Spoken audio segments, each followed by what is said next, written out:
So we've always been very creative in terms of how we raise capital, and all of that jargon I've used, it's really just different instruments that are used to bring capital into a business or shareholders that are looking to exit. And that's really from a client perspective. In terms of investments that we hold or have held in Zambia in the past, we were involved in bringing one of the first ISPs to the Zambian market in the form of Microlink, something we're still very actively involved in. Arcades shopping center, that was another one of our transactions that we helped make that dream become a reality for Union Gold. And it's an investment we exited a couple years ago, but overall a flagship transaction for us and what that mall brought to the Zambian market. Currently, we're still invested in the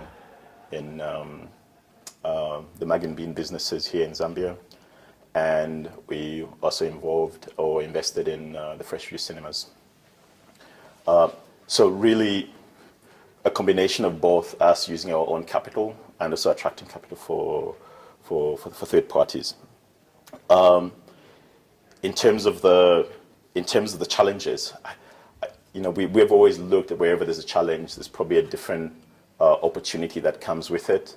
So you can imagine raising capital for Farmers House, which was one of our clients in 2000, 2001, when really there was very limited capital in the Zambian market.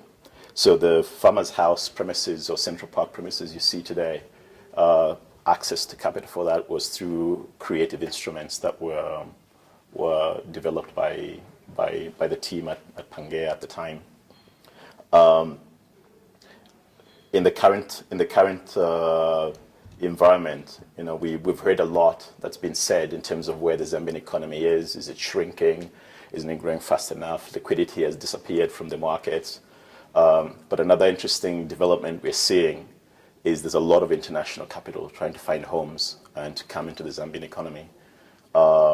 Typically, that capital is in the form of private equity or what we term as family offices. And this is effectively, in a nutshell, capital that's been held internationally, whether it's in the US, South Africa, parts of Europe, that is looking for places where it can generate a better return.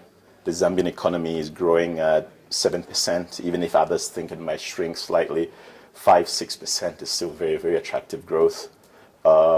If you follow the news recently, you'll find that some of the European economies are shrinking or they're flat. Bank deposits there for the high net worths, they're generating a return that is very flat at LIBOR +2, which is probably at inflation in those markets. And so we are seeing some of that money trying to find opportunities in the Zambian economy. And this issue, I think, for us, from what we have seen over the last couple of years, the issue of entrepreneurship has never been more important in Zambia. Because a lot of the groups that are coming in and they're looking around, they're saying, great, there's all these pools of capital that are there, but where are the Zambian businesses that we can invest in? And we're not debt providers. We're not coming to Zambia to say, here is some debt, like a commercial bank, and we'll earn 5-10% on it. And then once you've paid it off, the big success of that story is yours. They're saying, we want to come in as partners, we won't charge you interest, and we'll work with you to grow and develop your business to the extent, hopefully, that it's the next Zambia or it's the next CEC, and it expands to the regional role. Zambia's loved, in particular, liberalized economy compared to a number of our peers. We always talk about having a market with only 13 million people, and so we're not as attractive as Nigeria or other parts of the world where they've got north of 150 million people. But in reality, as much as we are 13 million and landlocked, we also have a market of potentially 200 to 250 million people if we utilize that competitive advantage by developing the infrastructure, by developing policies that allow easier cross-border trading and so on and so forth. So there's a number of international groups that actually look at Zambia as potentially becoming the hub for the region. One group that comes to mind that was talking about this some time back was Walmart. In terms of where that process is, obviously we're not involved in that, but it does firm the argument that Zambia is potentially a hub for the region. So I was asked, well, then what is the next thing that we are sort of exploring? And for us, we've been looking this year, how do you actually showcase and bring out some of those Zambian businesses?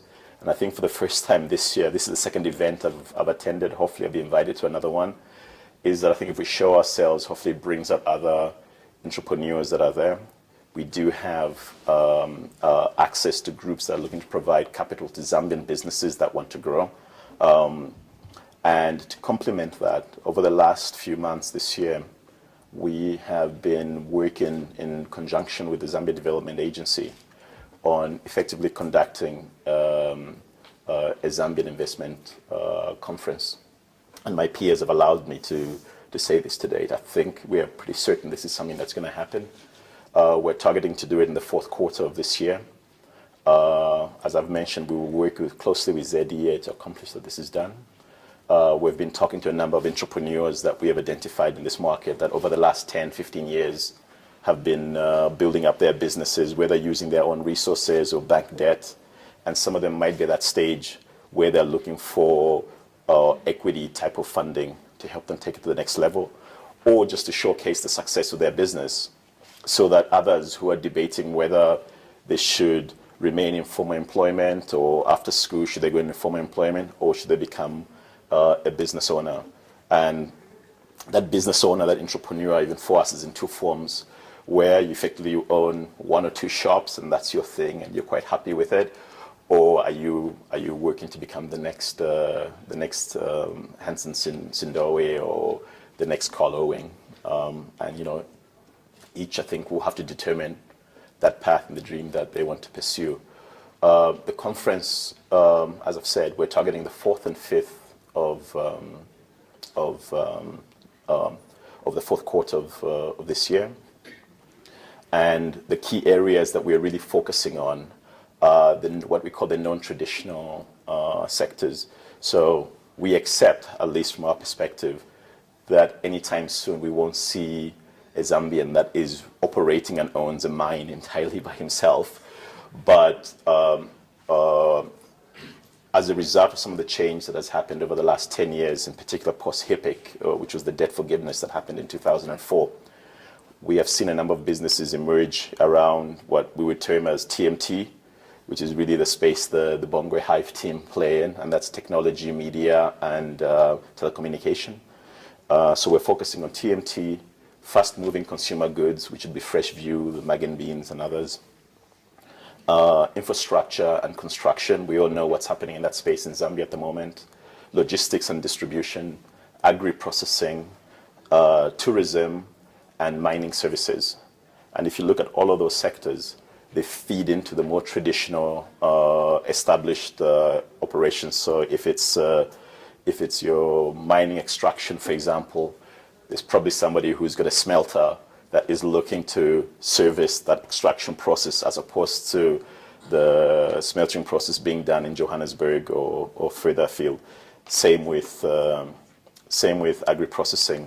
Zambia now, from our perspective, in general, it seems to be self-sufficient from a maize perspective, but it doesn't make sense that we're taking maize to another jurisdiction and then we're buying complexes from that same jurisdiction when the complex should be potentially done here.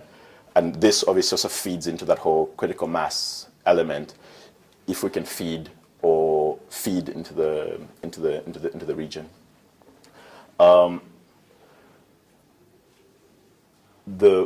The conference, and really this is something that I wanted to focus on because I think it resonates with the purpose of me being here, and it's all around entrepreneurship. The conference will also have international delegates, not just from a funding perspective, but also keynote speakers that either they've been entrepreneurs in their own jurisdiction or they come with a very specialist skill. Let's say, if, for example, one keynote speaker we have, he did the whole transformation of fast-moving consumer goods into the Eastern Bloc when those markets changed. And he saw a lot of interesting experiences in that market that he sees similar trends with in our part of the world. So he will come and share some of his experiences. And then we'll have a panel Zambian businesses that have been in the trenches, so to speak, and share with us some of their vision of where they want to take their business going forward. So really, that's the sort of a very light overview of this conference. And as my colleagues are ready in the coming weeks, we'll obviously start putting out this into the public domain. In terms of the lessons learned, there are many. I think for me the biggest one, and I think from what I've been told by all the entrepreneurs, is it's almost a lesson you learn on your own. But I think one of the lessons I've learned and trying to deal with today is the balancing act. And I think I'm trying to learn, I guess, to switch off a little bit more than work 7 days a week. I think having a young family, my 7 and 9-year-old, they're sort of teaching me that lesson.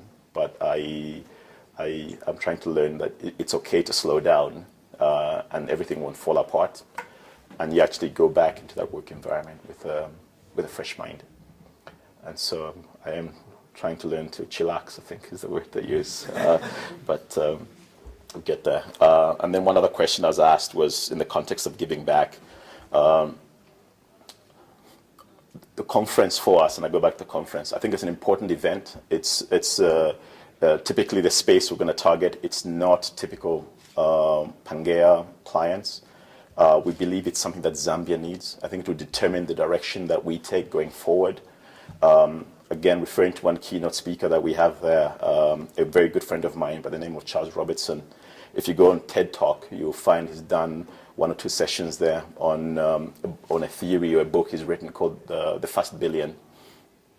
And his theory is basically that, when you look at the first economy and how quickly it took to develop, it took much longer because it had no second market that it could sell to. It could only sell to itself. And so the more wealthier that its confines of that economy became, the more they were able to sell their produce. Well, that takes a lot longer than the second guy who comes along because he's already wealthy enough to buy their produce. Allegedly, we are the final frontier. And so the theory is our growth then should be significantly faster given the number of markets that we should be selling to, including internally amongst ourselves. And you see a lot of talk about how Africa should be doing business with itself. And I already touched on the issue of infrastructure, that we've got a 250 million people market.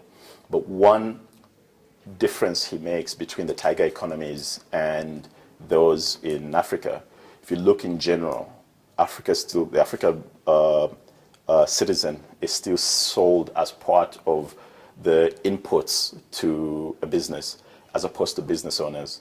And so when you read, there's a lot of rhetoric about job creations, and we've created this number of jobs, we've created this number of jobs, this debate about the number of jobs that have been created. I think I'm yet to actually read somewhere where it says, in Zambia, we've created this number of entrepreneurs, this is the number of Zambian business owners. That doesn't come across.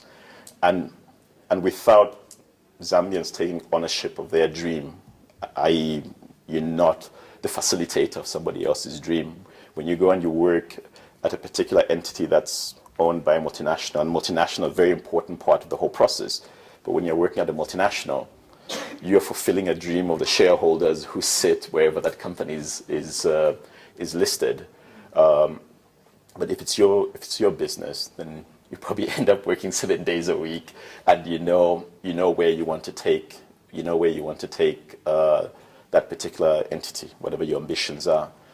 And Africa needs to focus more on grooming the entrepreneurs and giving them the right tools, not just capital, but also human development. So I think for us, this conference in the context of giving back is one of the motivations why we want to do this, and identify that next generation of business leaders for Zambia. And it also puts Zambia hopefully on the map, because we're not as well known as the Kenyans and the Nigerians. Nigeria kidnapping kids, but still people are putting their capital there. Zambia is not as well known from my travels and experiences. The second bit, on a much lighter note, obviously with the Fresh Views and Mag and Bean, we've done a lot of things, whether it's in conjunction with the Cancer Ward for Kids at UTH, the Old People Homes in Chilanga. I'm on the board of Bare Feet, which is fantastic what they're doing, and I'm sure some of you guys have seen the festival that Adam and his colleagues are launching this in the coming weeks. That should be a fantastic experience. The guys were in New York a couple of months ago, probably unimagined 10 years ago for some of the guys that were part of that delegation. And Zambia was in the limelight. I mean, I have friends in New York that were completely blown away by what they saw. So Bare Feet is something I'm personally very passionate about, and that is also not in a stereotypical way of the handouts, but these guys actually come and showcase their talent, and over the years it's been polished up. What kind of businesses am I interested in? Probably the stuff people say you can't do. That it's Africa, it would never work. I was given a lecture before we did Fresh View that it was impossible, it would never work in Zambia. There's too much piracy, and Zambians don't really understand these things. And my immediate reaction was total nonsense. Yes, there's a learning curve we're going through. We haven't been in this business for 50 years like some of our competitors, but we were prepared to wear the T-shirt and learn those lessons. We're not in to make a quick buck. We're in for the long haul.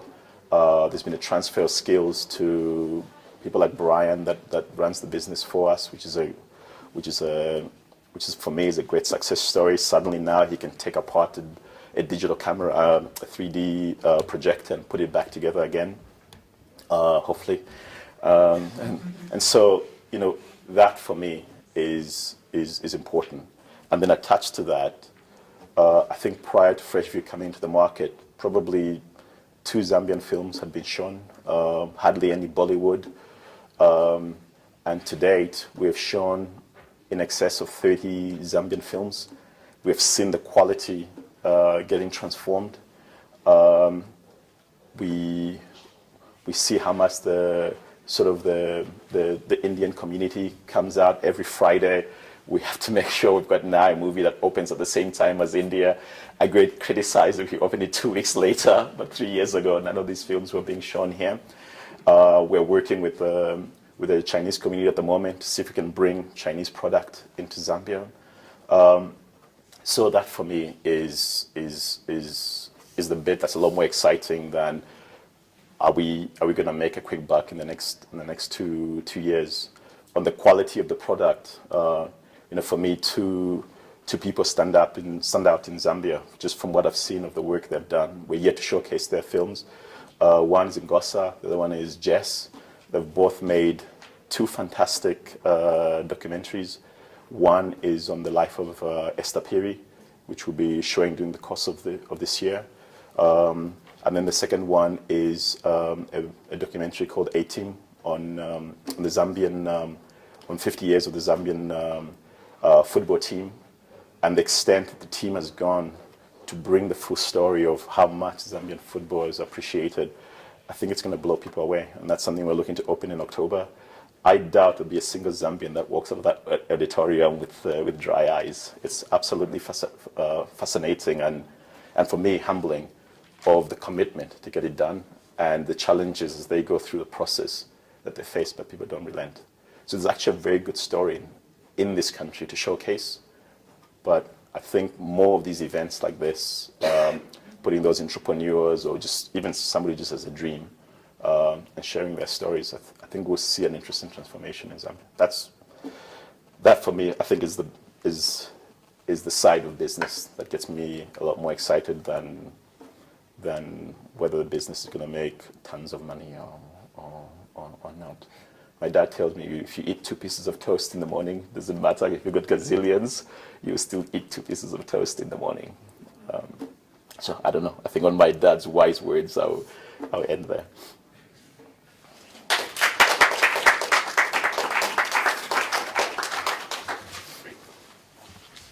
I think we'll open up to questions, but I think something that we wanted to also discuss, talking about business and shareholding and equity. I know this comes up, and something I know about you, Ceasar, is, something we love about you is how blunt you are about certain. you will tell it as it is. Why is it that a lot of us as Zambian entrepreneurs, and I'm sure you've come across a lot of, whether they are startups, SMEs, or so on, we fail to grow because one of the reasons we fail to grow is we don't take on shareholders, or we don't take on equity. Why is it a fear that we have, or is it a lack of knowledge, or what's your take with regards to a lot of those conversations you've had? I think that's a loaded question because it's sort of each one's on experience, but ultimately I think it comes down to ownership of an idea. And fear of sharing it with others, and that maybe that idea or the dream might not head in the same direction. But like I said, I think each individual person has got their own concerns, and sometimes as well, if you've got the necessary capital to make it happen, whether assuming your family structure understands these things, whether it's from family or you've got access to bank type of capital, i.e. commercial bank debt, it's not always a bad idea to start off on your own. And so that upside and actually the implementation of the idea, the dream, is driven by you, and then you bring in others if need be to expand. There is the danger, and we've seen it many times. We've seen the litigations, we've seen the fallouts of friends, where also sometimes friends come together and they put to implement the idea, but because they're all at different stages in their life, you find there's a fallout because one feels he's done more work than the other. And also when you're being an entrepreneur, probably there's no legal documentation that's been set, so it's friends with a handshake and saying, you take care of this, you take care of that, but there's no real shareholder agreement. So all of that stuff matters. And we've found, and I personally have also learned. Hi, Ceasar. Hi. You welcomed me very well at your office one day. I actually thought you were one of the accountants. I do look like one of the accountants. My question is maybe from an entrepreneur standpoint in terms of taking in equity.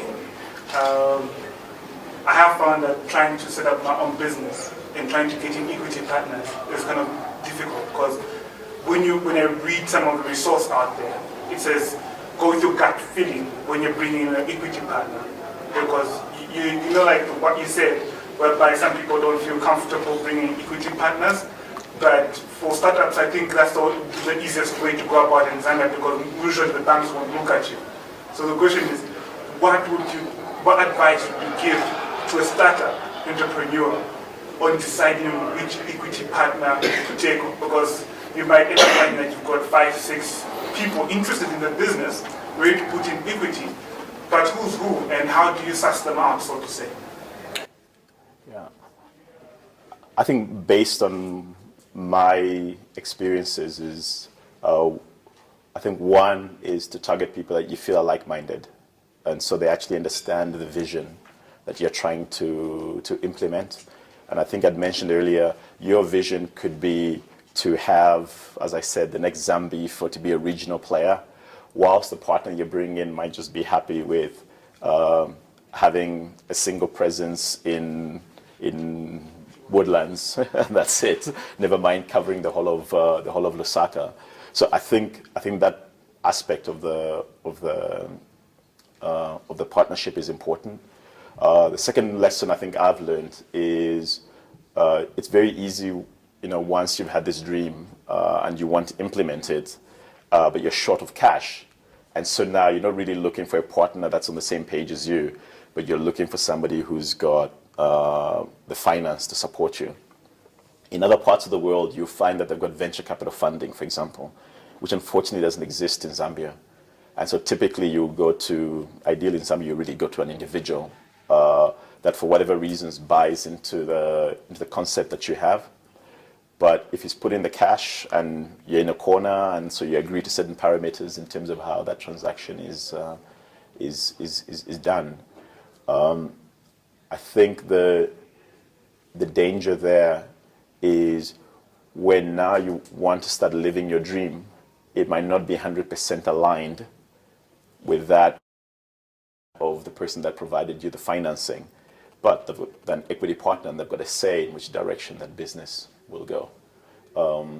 So I think it's important, as tough as things might be, to think through carefully whether it's good enough for you to just pursue the money and deal with the issues later, or actually find capital with somewhere that you're aligned with. The third option is obviously to go to family members if you can. But this element of venture capital funding is very, very important. Well, an alternative, sorry, this just came to mind now, but another alternative is obviously if you want, as I said, to capture the region, maybe you don't start on day one to capture the region, and you really just focus on one small aspect of the jurisdiction where you operate or live, and then grow organically or slowly from that business. Okay. Hi, Ceasar. Hey. Okay, my name is Andrew, and my question for Ceasar this evening is, well, let me give a brief background of where I'm coming from. I think a couple of months back, I stumbled across a site. It's called Global Buyers Online. Okay. Yes, it's a place where you find people in the international market that buying stuff. Now, there's a commodity which we have in small capacities in Zambia. It's there in small quantities, but it's trading at a very good price at the international level. So one of the biggest challenges we've had is scale. We can scale it up, but then we need serious investment. So there's that guy in Europe who's looking for fertile ground to invest in Africa here, and then there's us who are looking for funding. What exactly does that person look for in us? Or how can we position ourselves in such a way that we can partner with those people, we can have equity and then get to achieve this? So it almost goes back to the question that was asked earlier. So you've effectively identified that there's a market that exists, and to service that market, the commodity is here in Zambia, but we're unable to scale. And so if you want to attract international capital, and that international capital comes in various stages, there are those who are prepared to provide, for example, $1 million for a minimum stake as equity, and there are those who only will look at anything that's over 100 million for a minority stake. And the only way you can go through that journey of accessing that capital is really starting off with that business that you have, whether individually or collectively with other partners here, which you're obviously aligned with, which we've already touched on when we spoke. And as you grow and you're reaching a stage where you need alternative forms of funding, you then start speaking to some of these international houses. In terms of how you access them, as a bit of a self-promotion here, we're one of those vehicles that provide that access. We're an obvious point of contact for a lot of providers of capital. We tend to showcase Zambia to them. Other groups, it's really paying attention to, and typically this is done through LinkedIn, but just paying attention to different groups that providing capital. And that pool is growing very, very quickly for Africa. We estimate the total pool is between $8 and $10 billion. Other things, and this happens a lot in Johannesburg, Nigeria, and Kenya, but closer to home, Johannesburg constantly has conferences about providers of capital that are looking for assets to buy into. Next month, the 17th and 18th, there is an Entrepreneurs and Innovation Conference in Johannesburg. And you find a lot of that international banks and private equity groups will be in attendance at that. But to be more specific with your question, I don't think there's any ability to accelerate and say, look, I've got this great idea, and we can build critical mass in Zambia, and there's a whole market for it, because you actually haven't put your shirt in the ring, so to speak. So the question will always be, what is there for you to lose, and where are your scars for trying to build into that business? And a lot of providers of capital like to see that you yourself personally you're invested. So to say you work 7 days a week sometimes is actually a good story. It's got its other negatives, but sometimes it's a nice story for the providers of capital. Great, thank you. Yeah. Hello. My name is Helen. I wanted to find out, have you had any experience promoting franchise businesses? And if you have, what has been your experience, and do you think this is an area where in Zambia we can actually help grow enterprise development through these initiatives? That's actually a really good question. And the obvious franchise that we are invested in is the Mag and Bean business, which is a South African franchise. We are currently working on actually bringing one of two franchises out of the United States to Zambia. We'll be the first to have this brand in Zambia. In fact, we'll be the first to have this brand in Africa. They're not in South Africa yet. And it's something that we're particularly excited about.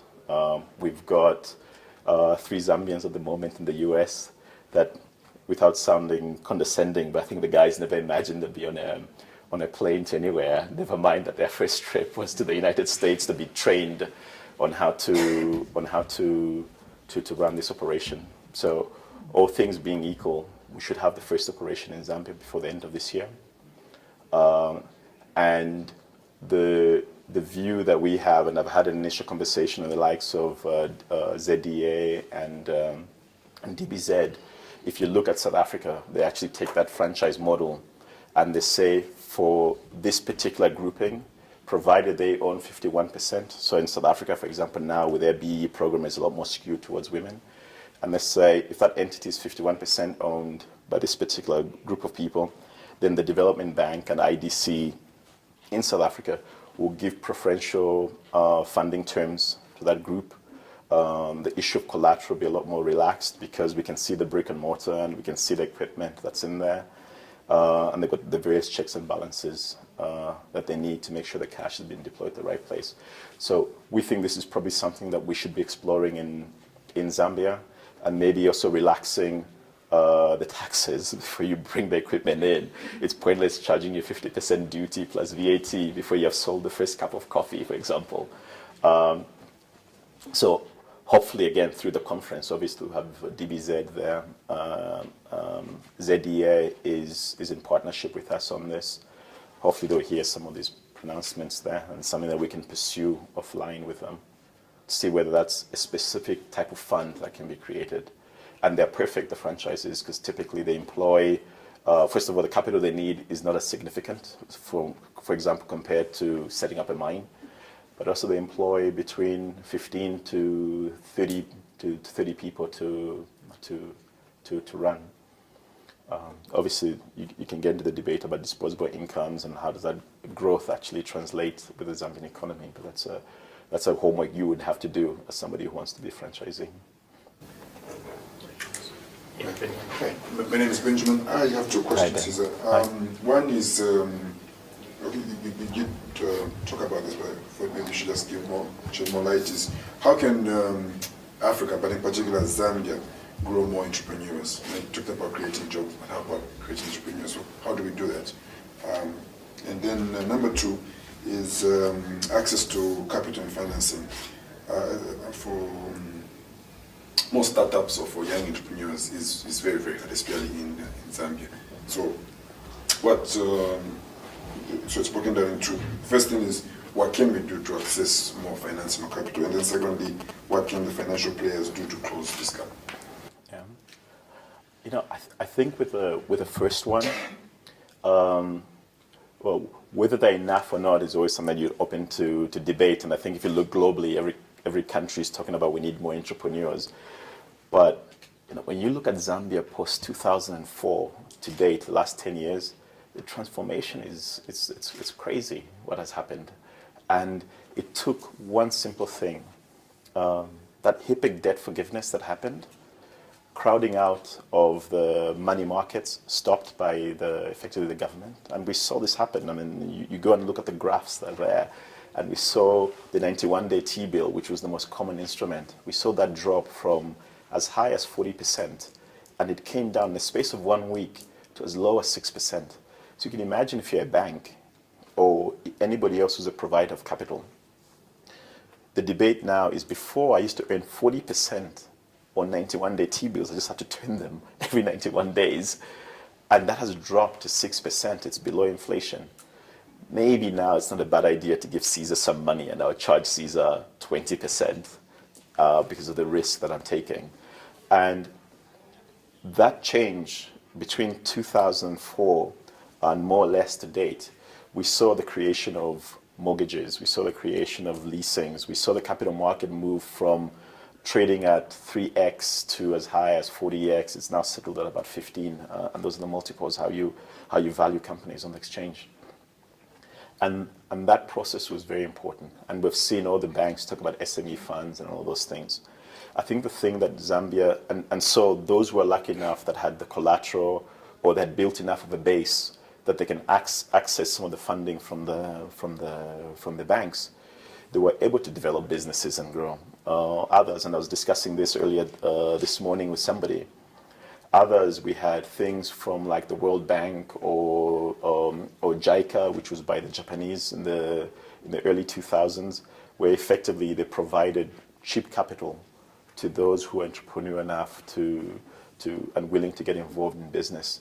And some of the big names that we see in Zambia today, they grew out of schemes like of that nature. But ultimately, whether it's the Japanese or it's the British or the EU, they can't be funding that space for us. They've got their own obligations. And what we didn't see evolve in Zambia was the venture type of capital or even private equity.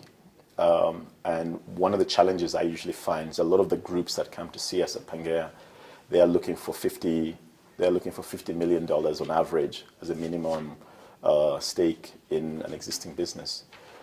That's typically the value of a lot of businesses that we talk about in this country. So they're just buying the whole thing. So never mind those of us who are being entrepreneur. And we've always argued that the space for Zambia that needs to be catered for is between $1 to $10 million. And internationally, there are not many funds that are prepared to do that because it's too much of a headache for them to just oversee and manage those. What we are seeing more of are the family offices, as I mentioned earlier, that are coming forward and they want to invest directly with Zambian partners. And unlike the private equity groups, they always, before they even invest, they already think about their exit. The family offices tend to be in for the long haul. But they need to find that guy, who's got the scars and he's been in the trenches, and every day, despite having access to capital, he's still ready to put on his bulletproof vest and go in and live another day to expand that business. Those sort of the people are looking for.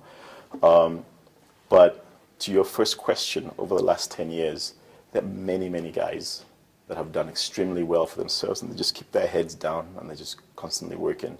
And I think in the context of the conference and what Bongohive does here, hopefully you can showcase more of those people, and they're inspiring to others, or they tell others, I'll just stay in the informal sector and just have a job. This is not for me, and it's fair enough. It's not a walk in the park. A lot of the times it's very lonely, and you're responsible for other people that work for you, and so you're constantly thinking about your next bills you're gonna pay. Right? It's not as straightforward, or you're thinking about the expansion. And then to your second point is, which I've touched on, effect in the context of venture capital funding. I think Zambia needs that. And the thing that I find a little bit disheartening, and that's why I touched on the franchises, for example, DBZ, that is really a policy thing they could just go and do. They've got the cash. It's just for, obviously I don't work there. I don't know what the internal limitations and challenges are, but it's not a lack of capital. And same with CEC, maybe that could be done in a slightly different context.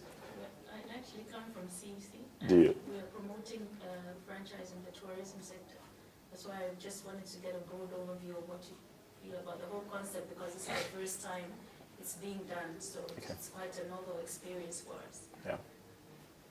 So maybe that's the other challenge. It's the novelties, and how do you build the guiding principles around all of this. And then the third entity is obviously NAPSA. It's an open secret. NAPSA is the largest asset manager in the country. They've got assets in excess of $2 billion under management. Cash is not issue. They collect cash from all of us every month. But again, maybe because of the novelty, how do you actually structure these things with the right frameworks around them? But simultaneously, then let's just do it, because there's people like yourself and others that are hungry to get on with it, either jump in the field and become entrepreneur, or others who are looking to expand. But why is the private sector reluctant? Sorry? Why is the private sector reluctant to get into venture capital? Yeah. like you guys? So the challenge with that is you obviously need the balance sheet and the capital that you are going to invest across various sectors with the capital that you have raised. Simultaneously, if you look at a lot of, whether it's a Pangaea, whether it's individuals, they have their own expansion plans that they're pursuing, to be candid with you. So if you were to look at Pangaea today and we take a view, do we go and invest in another venture that we need to manage, as an example, or do we expand Freshview and take it to the Copper Belt? For me, the obvious answer is I must expand Freshview and take it to the Copper Belt. And then Pangaea itself as a business, which obviously it's important for us to keep all of these separate, that then just feeding off one, because then the whole thing will collapse. But from our perspective, is what is the strategy of our own business? Where do we want to take it? Do we want Pangaea to be the next Investec of Zambia?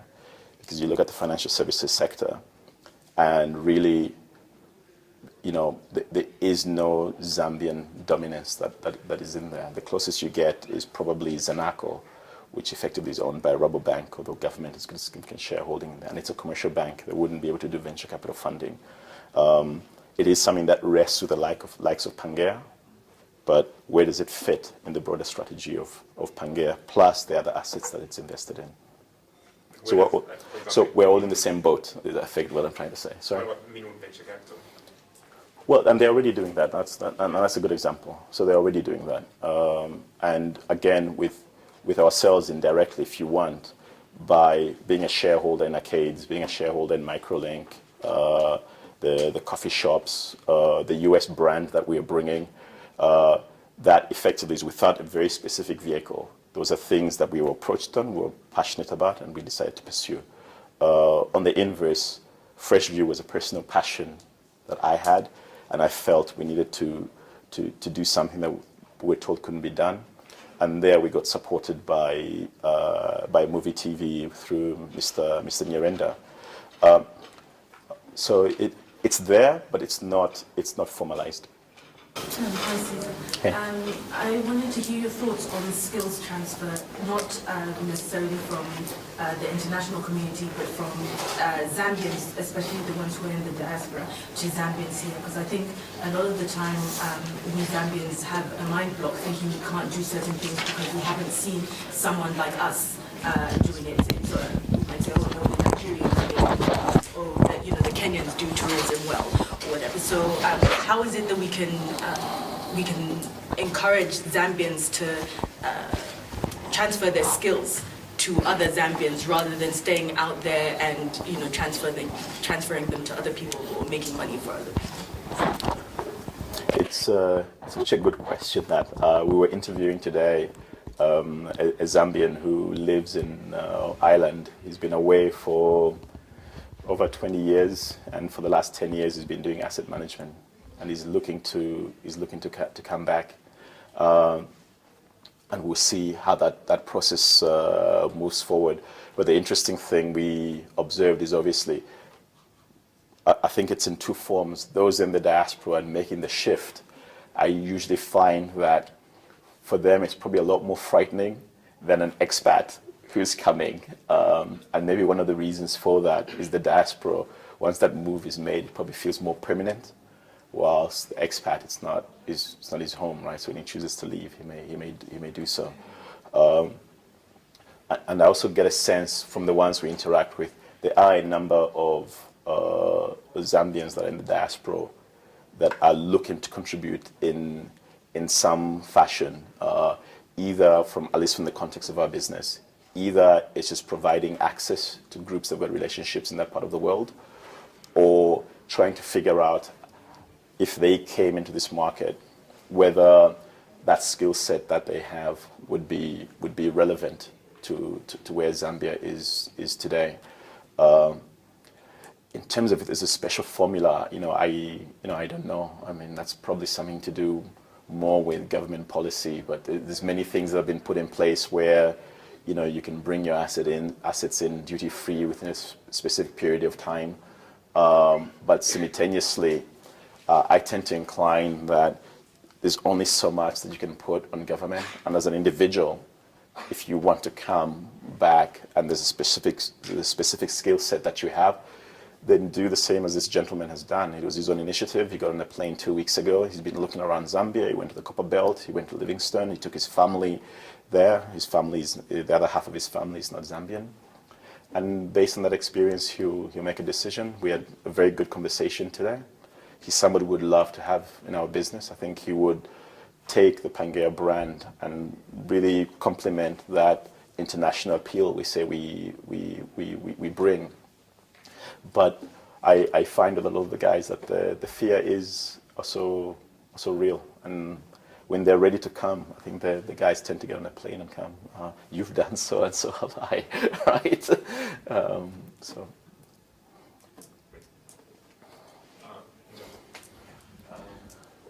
In terms of IPOs, when do you think is the best time to take a company public? Considering you've been doing business for 3, 5. For me, typically is when you're ready. Outside of the rules of the capital market, it's really a function of when you're ready. Is your product known to the market? Do you feel you actually need to come to the market to take to that next level? Are you somebody who's now ready and prepared to stand in front of your broader shareholders, never mind the 2 or 3 that you went to when you started, and explain why in this particular year your results were not as great? And you know that has got a completely different dimension to it, and take public criticism. And it can be very difficult if your business is not at that stage, if it's a function of growth, then that growth plan is a lot more smooth. You've got support from the various financial services entities that exist locally and internationally. So yeah, it's more a function of whether you believe that business is at that stage. There's obviously regulations and rules from the Stock Exchange and the Securities and Exchange Commission you have to comply with, but ultimately it's you as the business owner when you're ready, from my perspective.